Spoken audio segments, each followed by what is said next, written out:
خلينا نتكلم دلوقتي عن السماعه الساوند كور اللايف بي 2 اي، من اكتر السماعات انتشارا الفتره الاخيره، ومن اكتر السماعات اللي الناس طلبت مني مراجعه السماعه دي.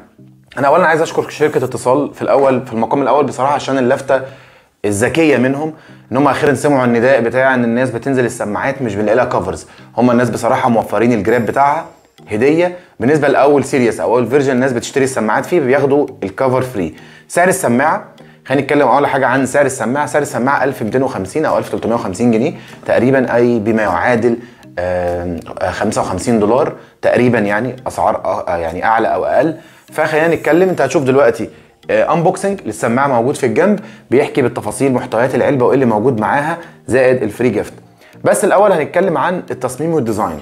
انا بحب السماعات اللي بتلمع اللي هي الجلاس دي، بس ما بحبش منها الاسود عشان بيبصم. لكن تصميم السماعه الابيض منها محفور كده علامه ساوند كور، فيها مكان لفتحه تايب سي وزرار الريسيت موجود تحت. السماعه شكلها حلو جدا، اعتقد ان هي مقاومه للخدش الى حد ما. شكل السماعه من جوه، بص يعني انت لو بصيت على شكل السماعه من جوه كده شكلها محترم جدا، يعني شكل السماعه يفتح نفسك على الاستخدام.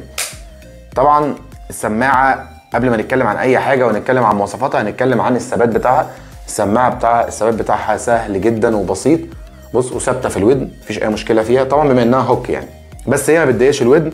بيجي معاها تبات اضافيه عشان تغير حجم التبات. طيب ايه تاني موجود في السماعه؟ ايه المزايا تخليني اشتري سماعه ب 1250؟ بص يا سيدي، اول حاجه في الكيس هي بتيجي ماجنتيك. طبعا الكيس بيقفل اوتوماتيك، لكن احنا بنتكلم عن السماعه نفسها ماجنتيك، ودي حاجه انا بعتبرها حاجه كويسه جدا عشان السماعه بص الماجنتيك بتاعها محترم جدا، فهي ما يخليش السماعه تضيع منك. ايه المزايا المهمه جدا اللي جايه في سماعه ب 1350 جنيه؟ خلينا نتكلم عنها بالتفصيل.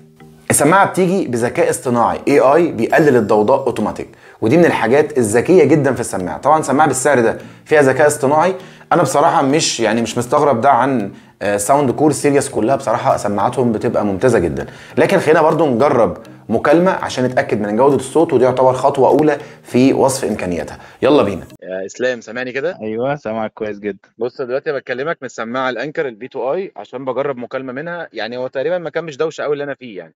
بس اوكي، هل انت سامعني كويس؟ سامعك كويس جدا. انا برضو الصوت عندي واضح، يعني انت كده بالنسبه لك. مفيش اي صوت جنبك، يعني معرفش ده بقى لان انت بتقول مفيش حاجه حواليك او لان السماعه فعلا نقيه او كده، فممكن تجرب لو تقف في مكان فيه هوا مثلا او فيه وانا واقف دوشه او كده. في بلكونه، بس مش عارف ممكن عشان دور عالي فالصوت مش جاي دوشه يعني. لا طب بس الصوت واضح جدا يعني. تقييمك ليها كام طيب؟ في الصوت اه. لا 10 من 10. بجد؟ تمام. لان ماشي. الصوت الفوكال واضح، ان اه. الصوت الكلام واضح، مفيش اي سمعت ديستورشن، الكلاكس مفيش ده طيب؟ اي صوت. لا. طيب ماشي. ماشي. ماشي يا اسلام، شكرا جدا. ماشي يا فندم، مع شكرا. السلامة. مع السلامه. بعد ما جربنا جودة الصوت، السماعة إلى حد ما مش بطالة، مش وحشة. أنا شايف إن هي يعني أداء كويس بالنسبة للسعر، يعني سعر مقابل خدمة أو قيمة موجودة فيها. من الحاجات التانية برضو بتيجي فيها إن هي بتيجي بلوتوث 5.2، فده بيساعد إن هي بتقترن بالتليفون بسرعة جدا. مجرد ما بطلع السماعة وبلبسها في ودني أنا بسمع صوت البيرنج بتاعها دلوقتي، لا كل مثلا عن 3 ثواني او 4 ثواني بتعمل بيرنج مع التليفون. بتيجي بنظام الايكو مود. ايه الايكو مود ده؟ بيجي بنظامين، نظام البيز والايكو مود. ايه المميز فيهم؟ البيز بيخليك تسمع ضوضاء اقل، فده برضو من الحاجات الذكيه جدا في السماعه. نظام البودكاست لو انت بتشغل اغاني، يعني انت لو بتسمع اغاني وبتسمع وبتشغل نظام البودكاست فبيديك صوت اعلى او ضوضاء اعلى، بيديك صوت كامل للسماعه، يعتبر بتشغل البرفورمانس بتاعتها 100%. بالنسبه للشحن، طبعا قلنا الشحن بيبقى نسبي من شخص للتاني على حسب استخدامك، حسب انت بتهلك السماعه استخدام او لا. لكن السماعه جوه العلبه بتقعد 28 ساعه. ومن المزايا اللي جايه فيها برضو انك لو شحنت السماعه 10 دقائق بس، يعني صحيت لقيت السماعه فاصله عايز اشحنها 10 دقائق، فبتقعد معاك 8 ساعات استخدام. الى جانب ان فيها ميزه مهمه جدا، استخدام المونو، اللي هو تستخدم سماعه واحده بس عشان تقلل استهلاك شحن البطاريه. تستخدمها مجرد ما بتفصل منك بتكمل الثانيه، فبتقعد معاك برضو كمان فتره اطول. بالنسبه للوزن فهي وزنها مش هيكون طبعا زي السماعه الريف الاورايمو اللي كانت 2 جرام تقريبا، دي بتيجي 4 جرام، فنقدر نقول ان وزنها مقبول. هي مقارنه بالاورايمو الريف احنا قلنا يعني مش خفيفه، لكن هي 4.4 جرام، فده الى حد ما كويس. الى جانب ان هي بتيجي مضاده لرذاذ الميه IPX5، فده بيخليها مضاده للتعرق وللميه، ولو ايدك مبلوله تقدر تستخدم السماعه مفيش اي مشكله.